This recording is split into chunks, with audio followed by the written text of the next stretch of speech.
चाहे कितना ही अभागा मनुष्य हो, सुबह 3 बजे से 6 बजे उठकर ब्रह्म मुहूर्त में कर दो यह काम, जो चाहोगे वह मिलेगा। एक समय की बात है, माता पार्वती ने भगवान शिव से पूछा, स्वामी, मैंने देखा है कि चाहे कितना ही अभागा मनुष्य हो, अगर वह सुबह के समय ब्रह्म मुहूर्त में उठता है तो वह बहुत सुखी रहता है। ऐसा क्यों है? मुझे ब्रह्म मुहूर्त का रहस्य बताइए। तब भगवान शिव ने कहा, हे देवी, मैं आपको इस प्रश्न का उत्तर एक कथा के माध्यम से बताऊंगा। कृपया आप इस कथा को ध्यानपूर्वक सुनना, और जो भी मनुष्य इस कथा को पूरा सुनेगा वह कभी भी इस अवसर को अपने हाथ से जाने नहीं देगा। ब्रह्म मुहूर्त का रहस्य जानकर पूरा जीवन बदल जाएगा। भगवान शिव कथा को सुनाना प्रारंभ करते हैं और माता पार्वती से कहते हैं, बहुत समय पहले की बात है, काशी में दीनू नाम का एक लड़का रहता था। वह लड़का बहुत ही अच्छा था, लेकिन एक गलत आदत थी, वह देर तक सोता रहता था। सुबह उसे जगाने के लिए घर वाले कई प्रयास करते थे, परंतु वह रोजाना सुबह देर तक उठता था। वह लड़का कभी भी 9 बजे से पहले नहीं उठता था। जब वह बालक था तब परिवार वालों ने सोचा कि जब यह बड़ा हो जाएगा तो इसकी आदत में सुधार हो जाएगी, परंतु वह लड़का जैसे जैसे बड़ा होता गया उसकी यह आदत और भी ज़्यादा गहरी होती चली गई। दुनिया इधर से उधर हो सकती थी, लेकिन वह लड़का कभी भी जल्दी नहीं उठ पाता था। उसके पिता उसकी इस आदत से बहुत ज़्यादा परेशान रहने लगा था। उस लड़के को ढेरों नकारात्मक शक्तियों ने घेर लिया था। वह सभी को पलटकर जवाब देता था और दिन भर उदास रहता था। इसका असर उसके स्वास्थ्य पर भी पड़ रहा था। जब उस लड़के को यह पता लगा कि उसके सारे मित्र सफलता को प्राप्त कर चुके हैं, तब वह और भी ज़्यादा चिंतित हो गया और ईश्वर को कोसने लगा। वह बार बार यही कहता था कि मेरी किस्मत ही खराब है, परंतु उसके पिता अच्छी तरह से जानते थे कि उस लड़के के असफल होने के पीछे क्या कारण है। भगवान शिव ने कहा, हे देवी, फिर एक दिन की बात है, उसके पिता को किसी सन्यासी के बारे में पता चला। उसने तुरंत अपने बेटे की समस्या को लेकर उस सन्यासी के पास जाने का निर्णय लिया। सन्यासी को बेटे की आदतों के बारे में बताया और सन्यासी ने कहा कि कल आप अपने बेटे को इस आश्रम में आने को कहिए। फिर उस लड़के का पिता अपने घर की ओर चला गया। उसे पता था कि अगर वह सीधे तरीके से अपने बेटे को सन्यासी से मिलने के लिए कहेगा तो वह कभी तैयार नहीं होगा। उसने अपने बेटे को अपने पास बुलाया और कहा, तुम्हारे सारे मित्र जीवन में सफलता प्राप्त कर चुके हैं, क्या तुम सफल नहीं होना चाहते हो? लड़के ने उत्तर दिया कि जरूर पिताजी, परंतु जब भी मैं अपने मित्रों से उनकी सफलता का रहस्य पूछता हूँ तो वह मुझे कुछ नहीं बताते हैं। भगवान शिव ने कहा, हे देवी, फिर उसके पिता ने कहा कि मुझे यह रहस्य पता चल गया है कि वह सभी क्यों सफल होते जा रहे हैं। तब उस लड़के ने बड़ी उत्सुकता से पूछा, क्या पता चल गया है पिताजी? कृपया करके आप मुझे बताइए।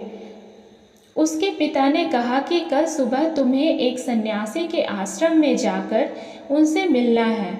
यदि तुम वहां पर समय से पहुंच गए तो वह सन्यासी तुम्हें ऐसा मंत्र बताएंगे जिससे तुम सफल हो जाओगे। परंतु एक समस्या है। लड़के ने कहा कि पिताजी, मैं कल पूरी रात जागता रहूँगा और सुबह सन्यासी से मिल कर आऊँगा। उसके पिता ने कहा कि ठीक है, तुम वहाँ जाकर उस सन्यासी की आज्ञा को मानना। पिता की बात सुनकर वह लड़का बहुत अधिक खुश हुआ। जीवन में पहली बार रात्रि में वह जागता रहा, परंतु थोड़े ही समय में उसे नींद आ गई और वह सो गया। फिर अगली सुबह जब वह उठा तो उसे पता चला कि सन्यासी से मिलने का समय समाप्त हो चुका था। उसके पिता ने लड़के की तरफ देखा और कहा कि तुम जीवन में कभी सफल नहीं हो पाओगे, जाओ और जाकर सो जाओ। पिता की यह बात सुनकर उस लड़के को बहुत दुख हुआ, उसने मन ही मन स्वयं को चुनौती दी कि कल सुबह वह सन्यासी से मिलने अवश्य जाएगा। उसने अपने पैर में एक छोटा सा घाव बना लिया, जिससे दर्द के कारण उसे रात भर नींद नहीं आई। भगवान शिव ने कहा, हे देवी, यह ऐसा पहला अवसर था जब उसने अपने जीवन में पहली बार सूर्योदय देखा था। वह तुरंत ही तैयार होकर सन्यासी से मिलने के लिए चला गया। आज उसका अनुभव कुछ अलग ही था। वह बेहद शांत महसूस कर रहा था। चलते चलते वह लड़का जैसे ही सन्यासी के आश्रम में पहुंचा तो वहां पर उसने देखा कि सन्यासी और उसके सभी शिष्य ध्यान लगाकर बैठे हुए थे। भगवान शिव ने कहा, हे देवी, फिर जब ध्यान का समय समाप्त हुआ तब लड़का उस सन्यासी के पास पहुंचा और उन्हें प्रणाम करते हुए बोला कि आपके पास कोई ऐसा मंत्र है जिससे मैं सफल हो सकता हूँ? कृपया करके मुझे वह मंत्र बताइए। मैं भी अपने मित्रों के समान सफल होना चाहता हूँ और अच्छा जीवन जीना चाहता हूँ। भगवान शिव ने कहा, हे देवी। फिर सन्यासी मुस्कुराए और बोले, अच्छा, तो तुम वही बालक हो।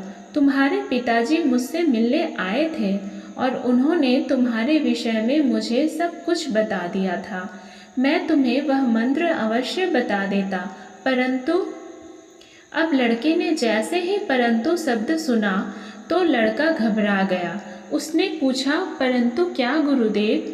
तब सन्यासी बोला, मैं तुम्हें वह मंत्र बताऊंगा, परंतु अगले 21 दिनों तक तुम्हें मेरी आज्ञा माननी होगी। मैं तुम्हें वह मंत्र 21 दिनों के बाद बताऊंगा। तब तक मैं तुमसे जो भी कार्य कहूँगा तुम्हें वह करना होगा। यदि तुम असफल हुए या कार्य के बीच में तुम्हारा संकल्प टूट गया तो उस मंत्र का असर नहीं होगा।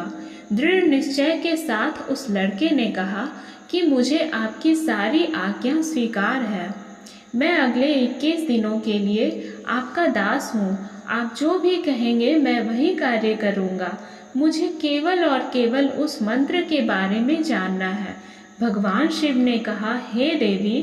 फिर सन्यासी ने उस लड़के से कहा कि ठीक है, कल से तुम्हारा कार्य शुरू होगा। तुम इसी आश्रम में निवास करोगे। वह लड़का आश्रम में निवास करने के लिए तैयार हो गया। सन्यासी ने कहा कि यहाँ रहते हुए तुम्हें ब्रह्म मुहूर्त में उठना होगा और दूसरे शिष्यों की तरह ध्यान और तप करना होगा। साथ ही आश्रम के कार्यों में भी सहायता करनी होगी।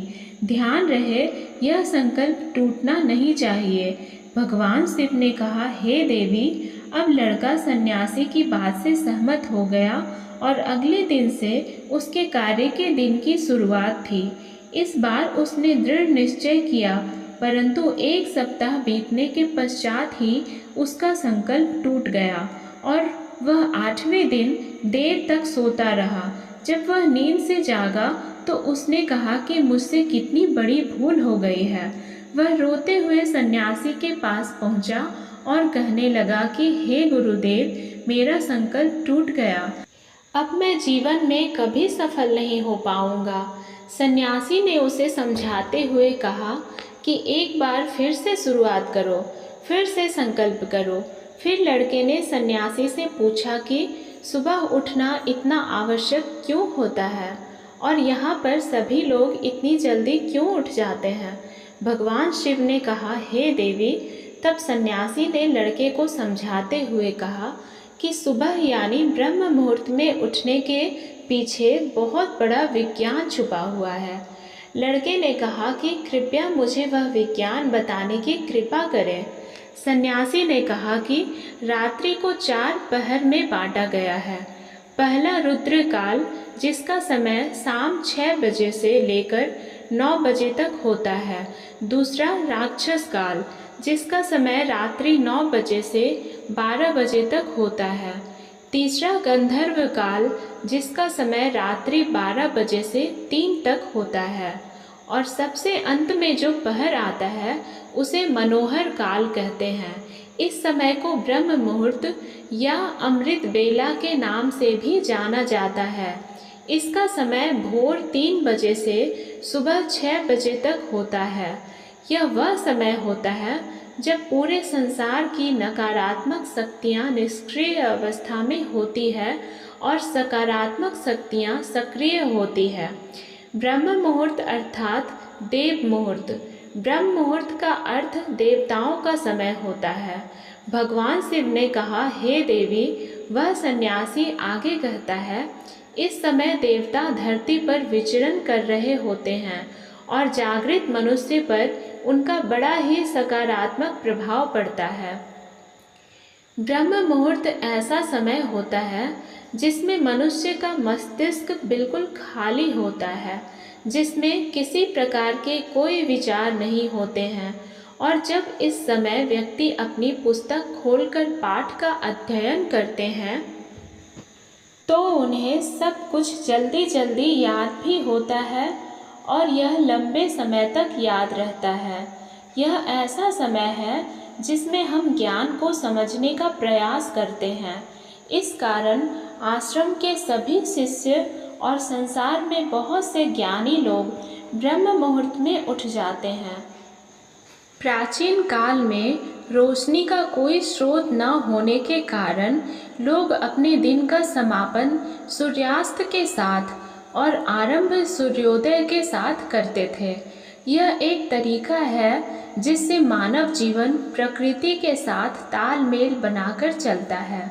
भगवान शिव ने कहा, हे देवी। फिर उस लड़के ने कहा कि ठीक है, मैं कल से अपना संकल्प फिर से शुरू करता हूँ, परंतु ब्रह्म मुहूर्त में उठकर मुझे क्या क्या करना चाहिए। तब सन्यासी ने कहा कि ठीक है, मैं तुम्हें बताता हूँ कि ब्रह्म मुहूर्त में क्या करना चाहिए और कैसे करना चाहिए।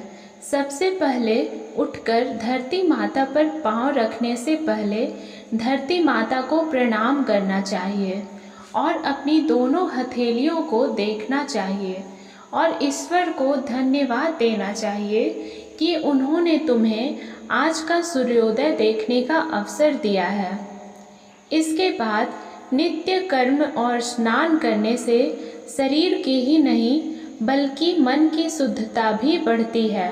स्नान करने के पश्चात ध्यान की प्रक्रिया होती है। ब्रह्म मुहूर्त में ध्यान की अवधि 21 दिन तक होती है। इस विधि का उपयोग तब किया जाता है जब आप अपनी कोई मनोकामना की पूर्ति चाहते हैं। यह ऐसा समय होता है जब व्यक्ति अपने आज्ञा चक्र को सक्रिय करने पर काम करते हैं।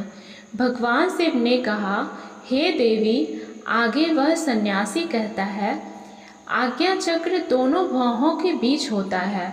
यह संकल्प का स्थान भी कहा जाता है। अगर इस चक्र पर ध्यान केंद्रित किया जाए और अपनी मनोकामना को बार बार दोहराया जाए तो मात्र 21 दिनों के भीतर वह मनोकामना पूरी हो जाती है। अगर आपके मन में कोई अधूरी मनोकामना है और आप उसे पूरी करना चाहते हैं, तब उसे सबसे पहले उस मनोकामना का स्पष्टीकरण कर लें। आपको क्या चाहिए यह निर्णय अवश्य कर लें। इसके बाद ध्यान की विधि को शुरू करें। ब्रह्म मुहूर्त में स्नान के बाद एक ऐसा स्थान चुनें जहां पर वायु का प्रवेश हो। ध्यान में शुद्ध प्राण वायु का होना आवश्यक होता है।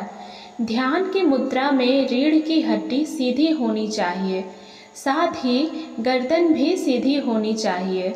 सुखासन की अवस्था में दोनों हाथों को घुटनों पर रखकर आंखें बंद करके बैठ जाएं। हाथों की मुट्ठी को बंद कर लें और 2-3 मिनट तक बिल्कुल शांत हो जाएं। जब आपका शरीर स्थिर हो जाए और श्वास भी शांत हो जाए, तब उसके बाद अपना सारा ध्यान आज्ञा चक्र पर लगाएं। इस दौरान लंबी गहरी सांस लें और सांस को रोक कर रखें। इस समय आप अपनी इच्छा को मन ही मन दोहराएं और अपने मन से इष्ट देव और देवी देवताओं और गुरुजनों का चिंतन करें। भगवान शिव ने कहा, हे देवी। उस सन्यासी ने कहा, जब सांस को रोकना कठिन हो जाए तब धीरे धीरे सांस को बाहर की ओर छोड़ो। सांस को नाक से भरें और मुख से बाहर छोड़ें। इस प्रक्रिया को 3 से 4 बार प्रतिदिन दोहराएं। ऐसा प्रतिदिन करने से आपकी जो मनोकामना है वह अवचेतन मन तक अवश्य पहुंच जाएगी और इच्छा पूर्ति जल्दी ही होगी। आज्ञा चक्र सक्रिय होता है और हमारी आज्ञा को पूरा करता है। सांस को रोक कर रखने के दौरान शरीर में आपातकाल की स्थिति हो जाती है, जिससे कि आप बेकार की बातें सोचने और विचार करने से बचते हैं। ब्रह्म मुहूर्त के समय ईश्वर की विशेष कृपा होती है और कोई भी व्यक्ति अपनी मनोकामना को इस समय दोहराता है तो उसकी इच्छा जल्द से जल्द पूरी होती है। भगवान शिव ने कहा, हे देवी, इस प्रकार सन्यासी ने उस लड़के को ब्रह्म मुहूर्त का महत्व बताया। अगले 21 दिनों तक उस लड़के ने बड़े ही मन के साथ इस प्रक्रिया को अपनाया। अब वह बहुत ही ज़्यादा अनुशासित और शांत स्वभाव का बन चुका था। उस लड़के ने जैसे ही अपना संकल्प पूरा कर लिया, उसके बाद वह लड़का बड़े ही प्रसन्न भाव से सन्यासी के पास पहुंचा और कहने लगा, हे गुरुदेव, मैंने 21 दिनों का संकल्प पूरा कर लिया है। अब कृपया मुझे सफल होने का मंत्र बताइए। तब उस सन्यासी ने मुस्कुराते हुए कहा कि पिछले 21 दिनों से जो अभ्यास तुम करते आए हो वही तुम्हारी सफलता का मंत्र है। जो व्यक्ति ब्रह्म मुहूर्त में उठकर ध्यान प्रक्रिया को सही से करते हैं वह जीवन में कभी असफल नहीं हो सकते। तुम्हें ब्रह्म मुहूर्त का रहस्य पता चल चुका है, अब तुम इसे जीवन पर्यंत करो। तुम्हें जीवन के लक्ष्य और सफलता दोनों प्राप्त होंगे।